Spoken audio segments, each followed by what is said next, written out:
A growth mindset is, I mean, it is everything as far as I'm concerned when it comes to our personal development, our healing, really the pursuit of health and happiness, self-actualization as a human being. I think like our true thriving as a result of a sense of purpose, of drive, of using this really brilliant, incredible capacity unique to humans to imagine possibility and then bring it into reality. I take it that you're a creative human being, so I think that you really speak this language of creativity, of possibility, and then translating it, bring it into reality.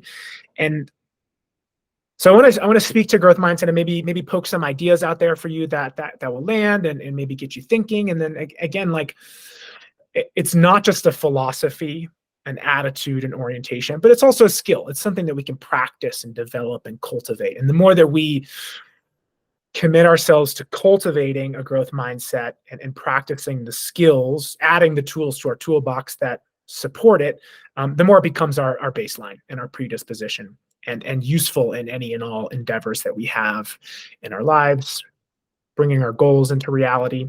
So apply this where it feels most useful to you. You know, I think that the traditional conversation around growth mindset through a psychology perspective is super valuable to just pull out. And I'm sure you've seen the diagrams of a growth mindset and a fixed mindset. And language really is a fantastic way to illustrate this.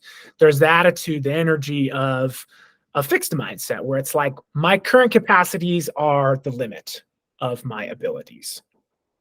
Versus a growth mindset has more language of like, I might not be able to do this right now. I can't yet, but I could. There's a possibility. There is a space of imagination, of potentiality that a growth mindset inhabits, where we believe that even if where we're at is not where we want to be, if there's something that we imagine that we want to create or a goal that we want to accomplish, we can figure out how to do that. And so language is a huge part of this. I can learn how to do this.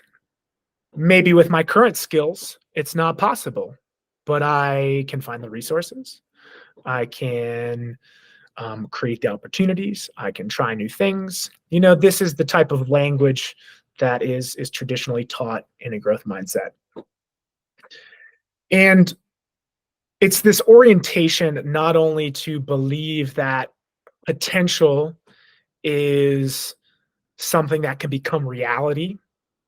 So I think that's the first key is philosophically, as the creative, it's recognizing that you are the creator and that, what we imagine can be brought to life.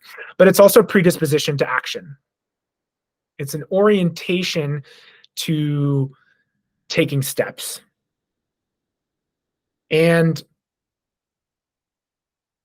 in addition to that, and I think this is part of the conversation that's maybe not as articulated in traditional growth mindset psychology, but there's also a mindfulness piece of this, and this is where presence comes in. And I think for a lot of people in the very productivity-based culture that we're conditioned in, there is a growth mindset that we can be entrained with that predisposes us to, achieving our goals, but at a high cost. So you think about the traditional kind of, rat race mindset. I have a goal, I'm going to get there, and we bury our heads in the sand and we go, work. And that is our experience until we get to the top of the mountain and we're like, I made it. Yes. And we might celebrate that for a moment. But the moment at the top is short-lived. And then there's this big void.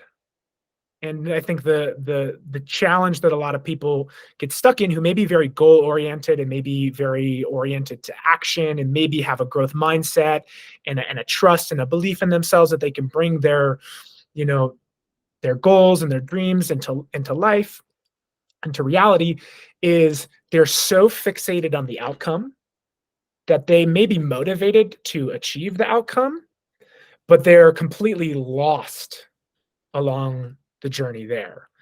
They're not living it in a really empowered, grateful, appreciative, present way.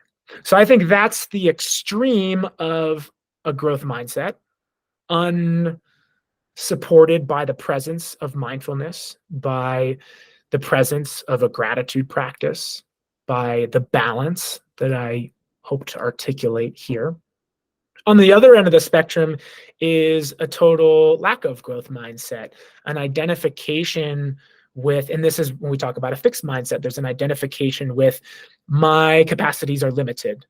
My ability to bring to life my imagined, possibilities, or even to imagine them in the first place, is extinct, and there's a stagnancy there that is soul sucking in its own way. So there's this pendulum that can be, to either end of the extreme. And I think in our productivity based rat race culture, a lot of people can get trained like, hey, you can create whatever you want to create. This is the American dream, but just get it done. And that's a very exhausting, burnout based way to live. On the other end of the spectrum is the sense that I have no power or control over my current resources, current abilities, and I'll just stay stuck. I'll stay comfortable. Somewhere in the middle is the type of growth mindset that I want to, encourage and help you cultivate. And it's really about having not just this orientation to being able to bring to life the things that we imagine and wanting to, set goals and achieve goals, but it's also an orientation towards the process, towards the journey, towards the steps there, and really loving and finding value and joy in that as much as the destination. I have viscerally found a connection to hiking to a mountain top in my life as an example of our tendency to be like, let's get there already, and you're rushing, racing, and we future trip, right? We think about, I got to get there. And all the while we're taking ourselves out of what's in front of us, and what's in front of us is life. What's in front of us are the steps and the experiences that make up 99.99% of being alive. And so we go, and then we get to the top of the mountain, thinking about getting to the top of the mountain. The whole time they're at the top of the mountain, they're like, this is great. Wow. I'm exhausted, from thinking about the top of the mountain the whole time. And now the joy of this is over so quickly. So how can we learn to, bring all these concepts into a really balanced approach that we can, apply as a mindset, as a skill set to any and every mountain that we want to climb in life? And, there's a really beautiful podcast by Andrew Huberman, who is a Stanford neuroscientist, and he examines, the studies on different topics. And so he did an episode on growth mindset and the cognitive neuroscience behind it. And they did a really interesting study on, giving positive feedback to kids for positive test scores. And what they found in two different categories, and I'm totally paraphrasing, and I might be botching certain aspects about this, but I think the point will be, we illustrate very clearly, is that when we offer feedback to young people when they do well on a test, that they are smart, namely a gratitude of an appreciation of identity, like your identity is you are smart. This is your natural ability. Versus when students do well on a test and we validate the effort, the work, the verbs, the action orientation that it took to get that outcome. What was found is that when there were challenging exams later on in life, the children who were given the more growth mindset oriented praise actually did better under pressure, actually did better when receiving constructive criticism. Because what happens, and this again ties into the rat race, is we tend to identify with the outcome. We tend to think like, if we're said I'm smart our whole lives, And then something happens where there can be a twist in our belief that we're smart. It shocks our ego. And instead of feeling empowered to be able to figure our way out of the issue, we're now in an ego defense. We're now at a loss of identification. Whereas when we're given growth action oriented praise by external factors, by parents, by teachers, and as we're going to illustrate in a moment, by ourselves, we create a reward system feedback loop. So that praise offers dopamine, which is a huge biochemical aspect of motivation. So even on a physiological level, we train the muscle of believing that we are strong and adaptable to figure anything out. We don't just believe that we're smart, we believe that we're strong, that we're adaptable, that we can figure things out, that we're brave. And those qualities are so much more applicable in a wide range of applications when it comes to the challenges of climbing the mountain, you know?